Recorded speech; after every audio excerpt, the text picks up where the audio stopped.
शब्द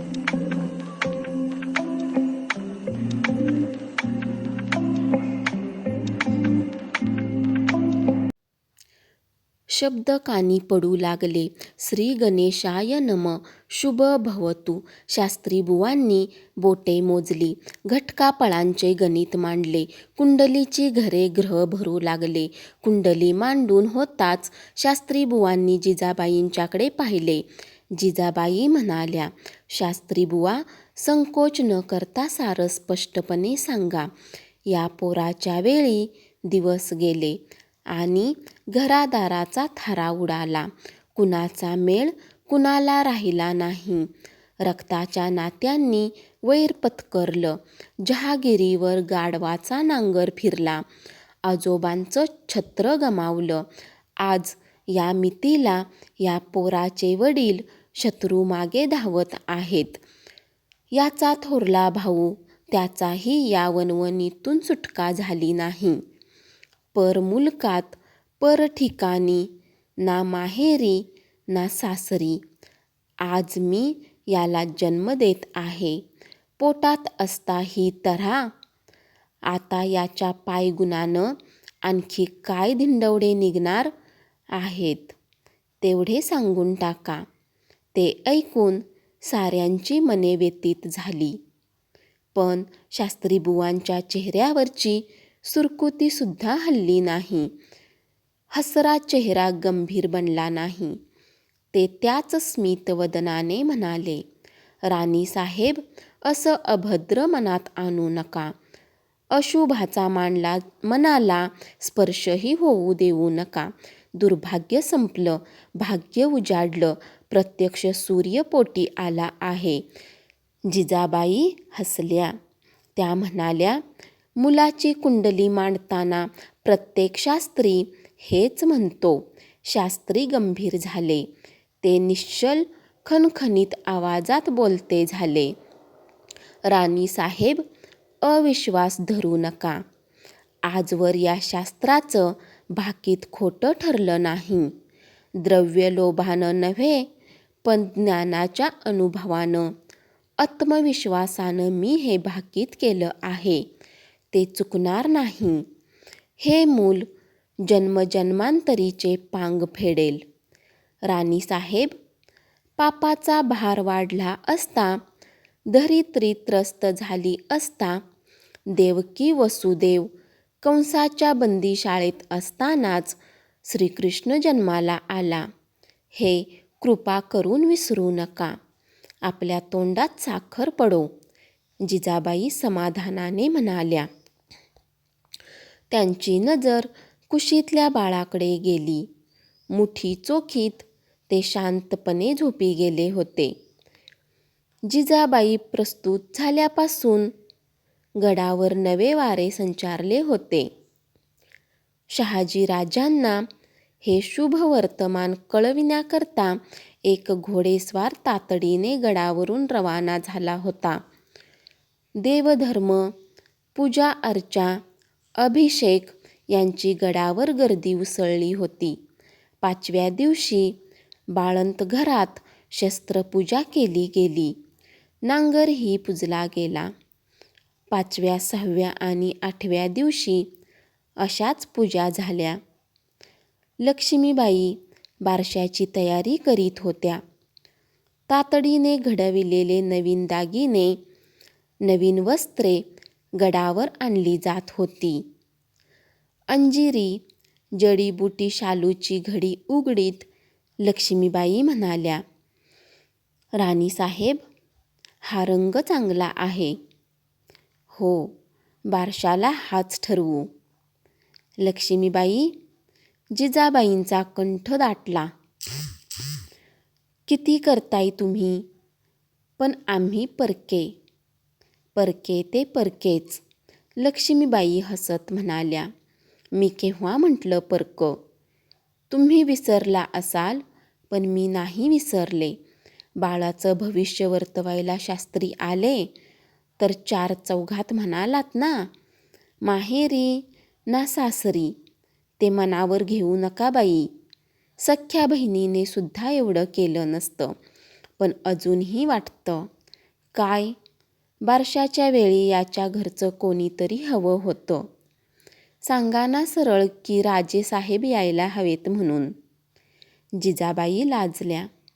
दुसऱ्या दिवशी गडावर एक शाही मेना येत असल्याची वर्दी आली. विश्वासराव सामोरे गेले. शहाजीराजांच्या मातोश्री जिजाबाईंच्या सासूबाई उमाबाई साहेब गडावर येत आहेत. वाड्याच्या दरवाजापाशी साठीच्या उमाबाई उतरल्या. प्रवासाचा थकवा त्यांच्या चेहऱ्यावर दिसत होता. वाड्यात उमाबाईंनी प्रवेश केला. विश्वासरावांनी मुजरा केला. बाळंत घराच्या आत येताच जिजाबाई पाया पडल्या. लक्ष्मीबाईंनीही वदन केले. उमाबाई म्हणाल्या, बेटा, बाज सोडून कशाला खाली आलीस? मी नसते का आले? बाळ पाळण्यात झोपला होता. बारक्या नजरेने बाळाला निरखीत सतका करीत उमाबाई म्हणाल्या, तुझ्याच वळणावर गेलाय. हो, बारसं केव्हा? लक्ष्मीबाई म्हणाल्या, उद्याच. कालच राणीसाहेब म्हणत होत्या की बाळाच्या घरचं कुणीतरी हवं म्हणून. वाटणारच पोरीला. जीव चांगला आहे हो मुलगा. मनात आणशील ते पुरं करणार असं दिसतंय. आणि एकदम गंभीर होऊन उमाबाई म्हणाल्या, आणि याच्या बापाला कळवलं का? हो. कुठला येतोय तो? घरचं सोडून लष्कराच्या भाकरी भाजीत फिरणार तो. जळलं ते राजेपण. दोघी हसून उमाबाईंचे ऐकत होत्या. थोडा वेळ गेला आणि उमाबाईंनी विचारले, केव्हा उठणार ग हा? जिजाबाईंना हसू आवरणे कठीण गेले. त्या म्हणाल्या, सासूबाई, घ्या ना. उठला म्हणून काय झालं? पुन्हा मांडीवर झोपेल. नको ग, मी थांबेल. झोपमोड कशाला? आणि थोरला कुठं आहे ग? स्वारी बरोबरच.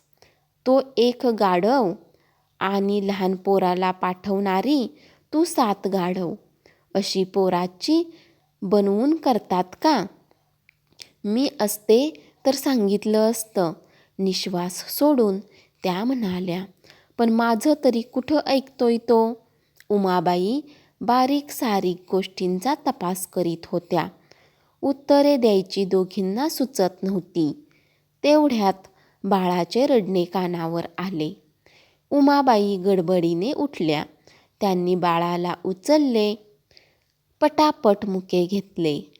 मांडीवर घेऊन त्या बाळाला उगी उगी करू लागल्या आणि संकटातून सुटका केल्याबद्दल जिजाऊंनी बाळाच्या रडण्याला धन्यवाद दिले.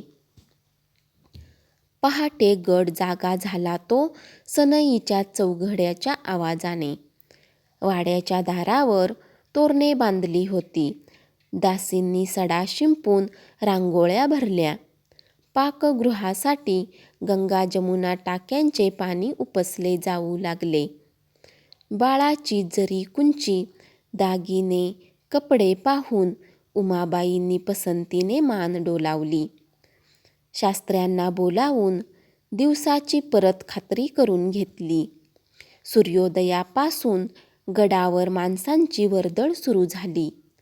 जुन्नर गावच्या प्रतिष्ठित घरातील स्त्रिया, डोली, मेने यांनी गडावर चढत होत्या. गोरगरीब अन्नाच्या आशेने वर येत होते. उमाबाई सारे कौतुकाने पाहत होत्या. साऱ्यांची जेवणे झाली. साऱ्या जणी पाळणा सजवू लागल्या. बाळाला सजवू लागल्या. गाण्याने सूर उठू लागले.